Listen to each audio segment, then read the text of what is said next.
मेरा रक्षाबंधन।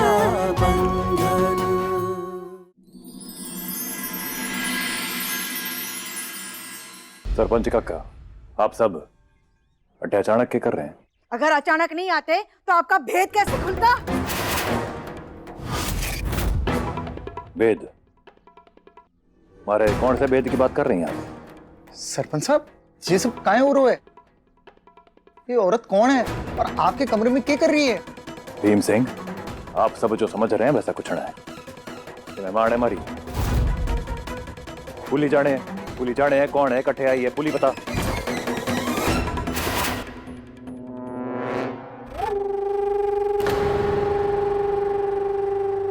खरी बोलू मोरनी सी डोलू, गवाह भी उसे बनाया जो बोल ना सके। अरे ये तो गूंगी है ही, वो क्या बोलेगी? पर हम सबको तो आंखें हैं ना, जो सच्चाई है वो हमारे सामने नजर आ रहा है।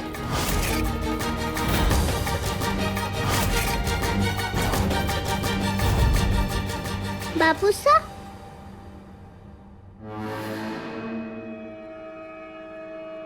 इतने सारे लोग हमारे घर पे क्यों आया?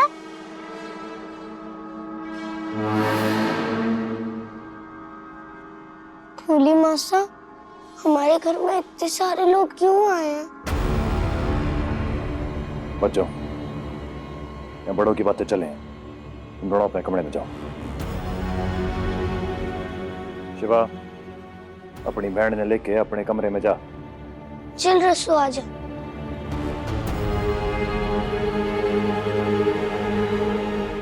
धानी की कोठरी में जब आग लगी थी तब ये बाईसा ने अपनी जान पर खेलकर हमारी रसाल की जान बचाई थी।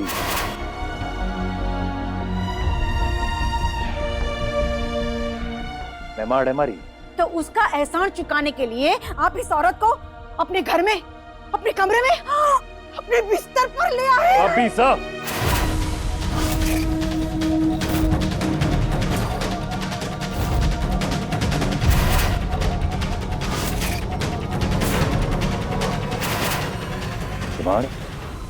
संभाल के बात कीजिए। लो देखो सरपंच साहब, 2 दिन के बाद मारी फूली के साथ आपने ब्याह करने का वादा किया है और आज आपके बिस्तर पर ये औरत पड़ी हुई है। बड़े ठाकुर साहब, मैं आपसे हाथ जोड़ के विनती करती हूँ, पर अब मारी ननद की जिंदगी का फैसला आप ही कीजिए। सही कह रही हूँ ना मैं? हाँ भाई, सही बात, बिल्कुल सही बात। शांत हो जाओ, चुप हो जाओ। सरपंच उमेद सिंह जिम्मेदार और इज्जतदार इंसान है। कई बार आंखों देखी और कानों सुनी बात गलत भी हो सकती है, इसलिए उमेद सिंह को एक मौका मिलना चाहिए ताकि वो अपनी बात सबके सामने रख सके। क्यों, ठीक है ना? हाँ सरपंच साहब, आप ठीक कह रहे हैं। उमेद जी को अपनी बात रखने का मौका मिलना ही चाहिए। हाँ, एक बात से सांच को आज क्या बिठाओ पंचायत, मैं सबने सामने अपना पक्ष रखने को तैयार हूँ।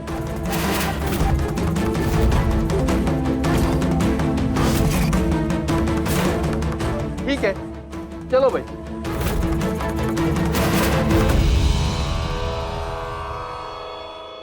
क्या हो गया? भाई साहब, हमारे घर पे इतने सारे लोग क्यों आए? बापू साहब तो ठीक है ना? अरे तू चिंता मत कर, बापू साहब ठीक है, वो सब संभाल लेंगे। उमेद सिंह जी, इस औरत से क्या नाता है आप लोग?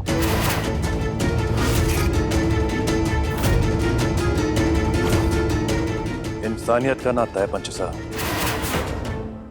हमारी लाडो की जान बचाइए सर। नहीं भाई साहब, खटे सु हो और थारा परिवार लोग कट है। अब आकर हो पंच साहब, कोई ना है हमारा इस संसार में। छोटे थे माँ बाप चल बसे, पति ने महामारी खा गई। अगर सरपंच साहब मुझे उस आग से ना बचाते तो आज मैं जिंदा ना होती, और अच्छा ही होता मैं मर जाती। कम से कम कलंक तो ना लगता हमारे सर पे। ठीक है। वाह, खरी बोलू मोरनी सी डोलू, अगर कलंक की थारे को इतनी फिक्र थी तो रात सरपंच आके घर में क्यों बिताई? पता नहीं क्या क्या घुल खिलाए होंगे इन्होंने। और सजा मार ये गूंगी ननद को भुगतनी पड़ेगी। हमारी आप सब लोगों से विनती है, ये छोरी का कि दुनिया में कोई ना है, कोई साथ देने वाले ना है। आप जो भी फैसला करो, कि छोरी के साथ अन्याय ना हो।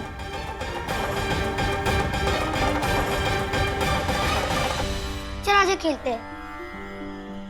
अब क्या हुआ?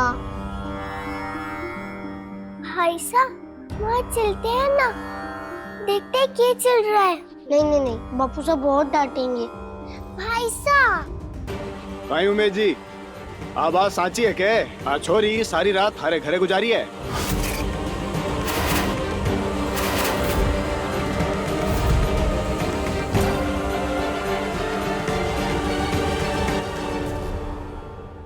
उमेद सिंह जी जवाब दीजिए।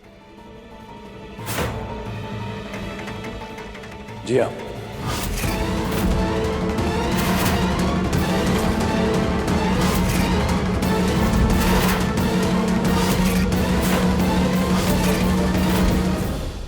पर मैं घर में अकेला न था, हमारे दोनों बच्चे हमारे साथ थे। नहीं तो बच्चे ही ना। वो क्या बोलेंगे और तो कुछ समझ भी ना पावे। आपकी सच्चाई की गवाही देने के लिए कोई बड़ा आ सके है?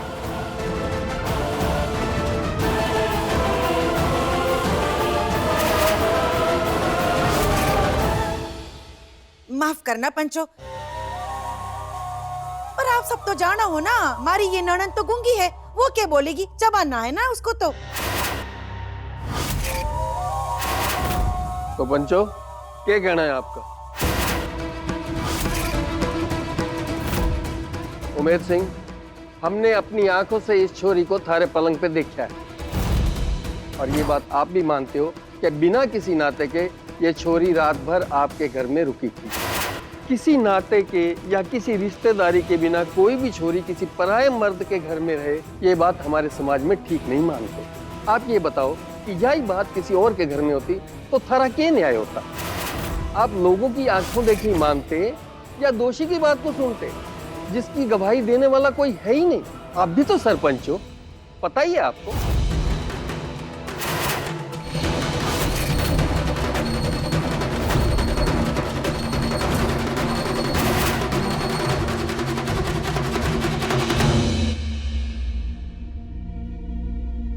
उम्मीद सा इस औरत के माथे जो कलंक लगा है वो तभी मिट सके जब आप उससे ब्याह करके अपनी लुगाई स्वीकार करें।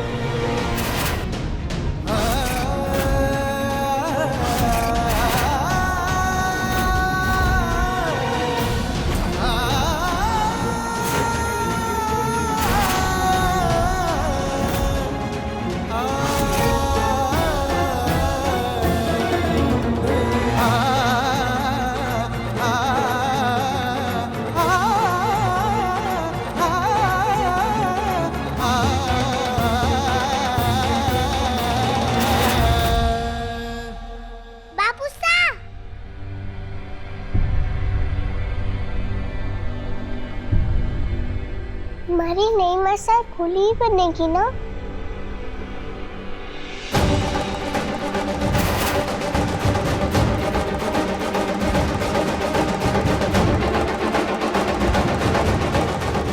अब 2 दिन बाद उनसे ब्याह कर लगे ना?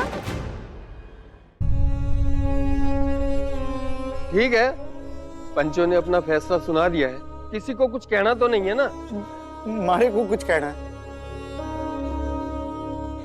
2 दिन बाद हमारी फूली का ब्याह सरपंच साहब से होने वाला था। सरपंच साहब ने वचन भी दिया था, पर आप लोगों ने जे औरत का ब्याह सरपंच साहब से रचाने का फैसला सुना दिया। किसी ने यह सोचा कि हमारी फूली का क्या होगा हमारी फूली का?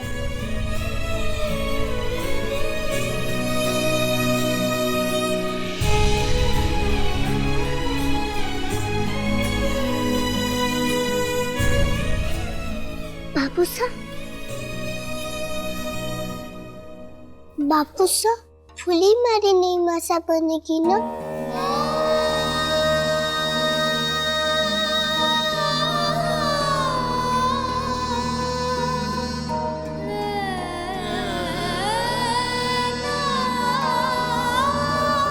कोई भी फैसला लेने से पहले हमें इस बात को ध्यान में रखना चाहिए कि उमेद सिंह इस गांव का सरपंच है और फैसले में उनकी सहमति जरूरी है।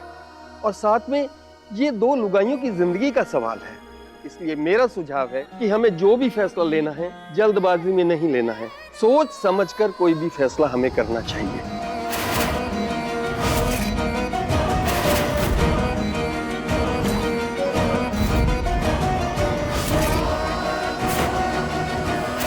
तो ठीक है, कल एक बार फिर पंचायत बुलाएंगे और उमेद सिंह को अपना पक्ष रखने का अंतिम मौका दिया जाएगा। उसको सुनने के बाद पंचायत जो भी फैसला करेगी वो फैसला सबको मानना होगा। ठीक है उमेद सिंह?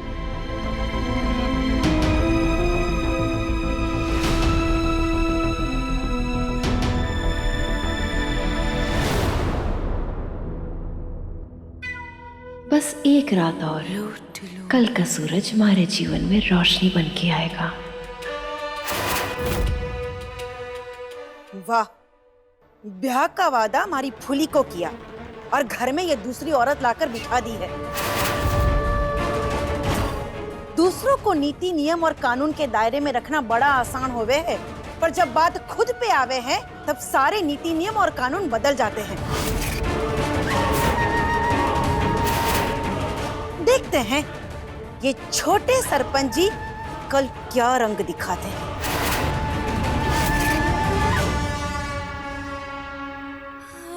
पता नहीं कल का सूरज हमारा जीवन रोशन करेगा या अंधेरा लेकर आएगा।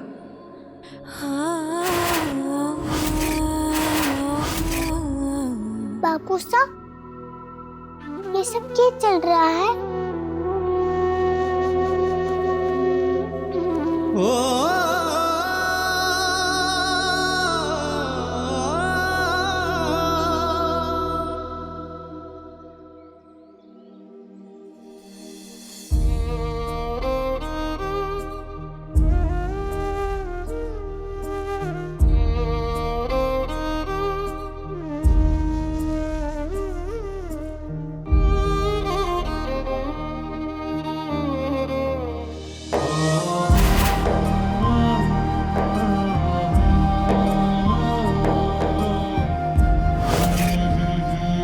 हमारे से ब्याह का फैसला बिल्कुल सही फैसला है हमारा।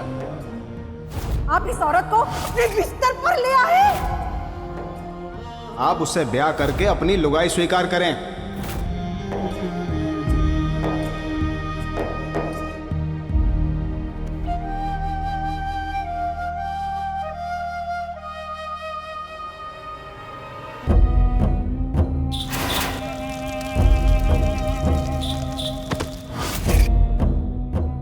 मरी जाती तो अच्छा होता सरपंच साहब। इतना हंगामा हो गया हमारे कारण, सांस बैठ गई थी। घबराहट में मदद करने के लिए आपको पुकारा। माफ करो सरपंच साहब, माफ कर दो। हमारी गलती, सब हाथ मुझसे हुआ है।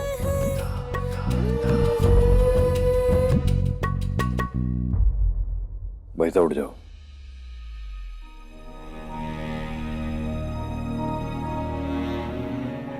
भाई साहब जो हुआ उसमें आपकी कोई गलती ना है, बस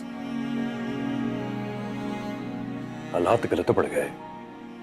भाई साहब किसी ने पता था कि ऐसा कुछ हो जाएगा, और आप चिंता ना करो, किसी के साथ भी अन्याय ना होगा।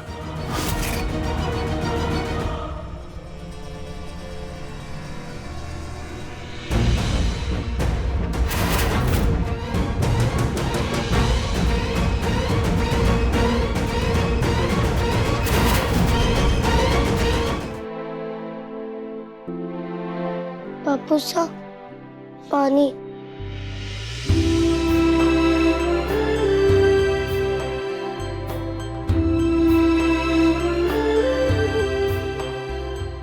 बापू साहब, आपका ये झुका हुआ सिर मुझे अच्छा ना लग रहा।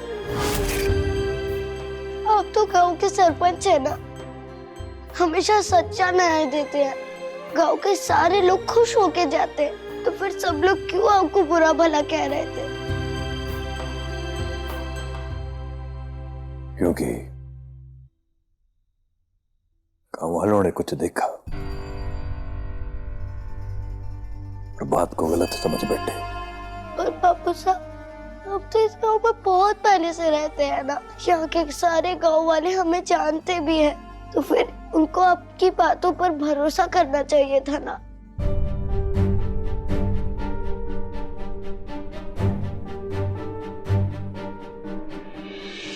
यही दुनिया की रीत है बेटा, कीचड़ का उड़ा एक दाग पिछले सारे अच्छे कर्मों को मैला कर जाता है। लोग आंखों देखी बात को सच मान बैठे, और कभी कभी आंखों देखा सच भी सच ना हो। ये बात कोई समझने को तैयार ही ना है। पर बापू साहब, आप तो सिखाते हैं ना कि जब कोई इंसान सच्चा होता है तो उसके साथ कुछ गलत ना होता।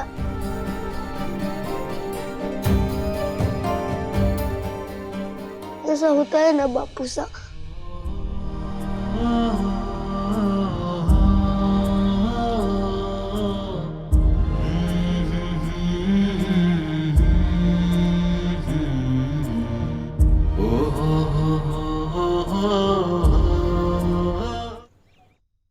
आप ये बताओ कि यही बात किसी और के घर में होती तो थारा क्या न्याय होता?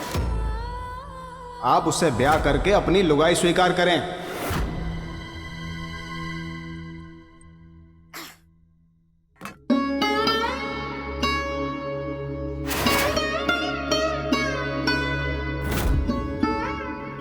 क्या बात है, मुंह क्यों लटकाए बैठे हो?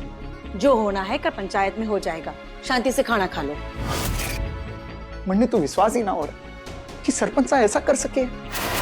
कल जब पंचों ने फैसला कर लिया कि उस औरत के साथ सरपंच साहब ने ब्याह करना पड़ेगा, तुम्हारी फूली का क्या होगा? ये थारी बयान की फूटी करम। मैंने तो पहले ही बोला था कि सरपंच साहब खाली नाम का ब्याह रचाने वाले हैं फूली से, क्योंकि उनका जो मन है ना किसी और औरत पे पहले से आ चुका है। अरे चुप पूजा कमलेश, ये सब थारे कारण ही हो रहा है। क्या जरूरत थी तन्ने सारे गांव के सामने तमाशा करने की? और इसमें गलती मारी भी है जो मैं थारी बात में आकर बड़े सरपंच साहब ने बुलाने चला गया। घर का मामला था, घर में सुलझ जाता और कल फूली का ब्याह सरपंच साहब से हो भी जाता। आप तो है ना चुप ही रहो जी। खरी बोलू मोरनी सी डोलू। अच्छा हुआ ब्याह होने से पहले सरपंच साहब को हमने रंगे हाथ पकड़ लिया। अगर अब सरपंच साहब ये ब्याह करना चाहे ना तो भी आप ठुकरा देना। अब सच तो ये है कि लाख कमी क्यों ना हो हमारी फूली में, पर चाल चलन के मामले में हमारे सरपंच साहब से हमारी फूली कई ज्यादा अच्छी है। अब जो सच्चाई सामने आई है, अगर ये ब्याह हो जाता है तो सोचो ये रिश्ता कैसे निभेगा। सरपंच साहब इस कलंक के साथ क्या चैन से रह पाएंगे? इस फूली के साथ ब्याह करने के कारण उस विधवा की जिंदगी बर्बाद हो गई।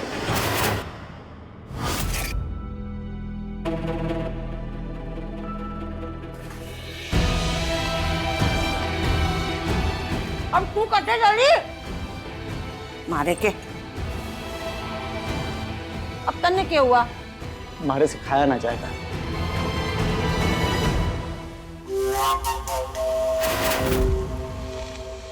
अरे भोले सरपंच साहब, बचने के लिए कोई गली छोड़ी नहीं आपके वास्ते।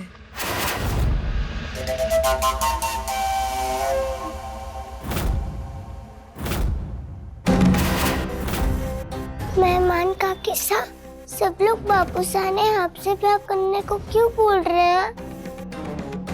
मैं थारे घर में रहती हूँ ना, और किसी के घर में ब्याह किए बिना रहना बुरा हो गए हैं, इसलिए। पर आप तो हमारी मेहमान सा हो ना, आपके पास घर ना था, इसलिए बापू साहब ने आपको यहाँ रहने को बोला। आप पंचा से बोल दो ना, हमारे बापू साहब बहुत अच्छे हैं, उन्होंने आपकी जान बचाई थी।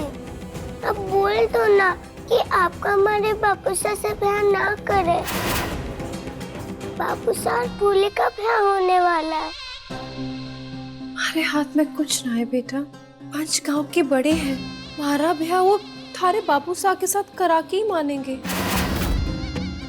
और कल जो थारे बाबू सा ने मना किया ना, तो सब उन पे बहुत गुस्सा करेंगे।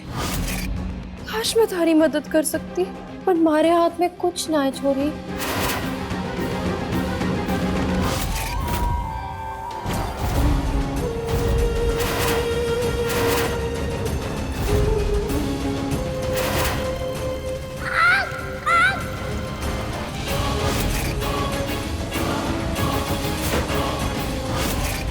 काकी साहब, आपने वो हमारा कहने वाला डब्बा उठाया था कि?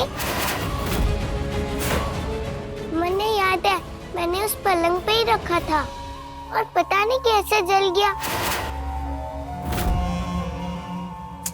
ना ना छोरी, मन ने ऐसी गंदी आदतें ना है। किसी के कमरे में जाना, सामान लेना, छी छी छी। पर ये तो वही पीला रंग है जो मैंने उस डब्बे पे लगाया था। अरे ये हल्दी का दाग है, वो जख्म में लगाने के लिए लिया था ना, तो लग गया।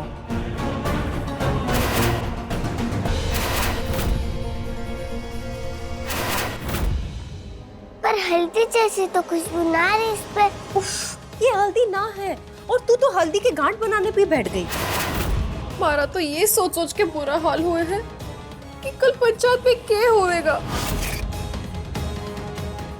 तो मैं ही थारी माँ बनूंगी।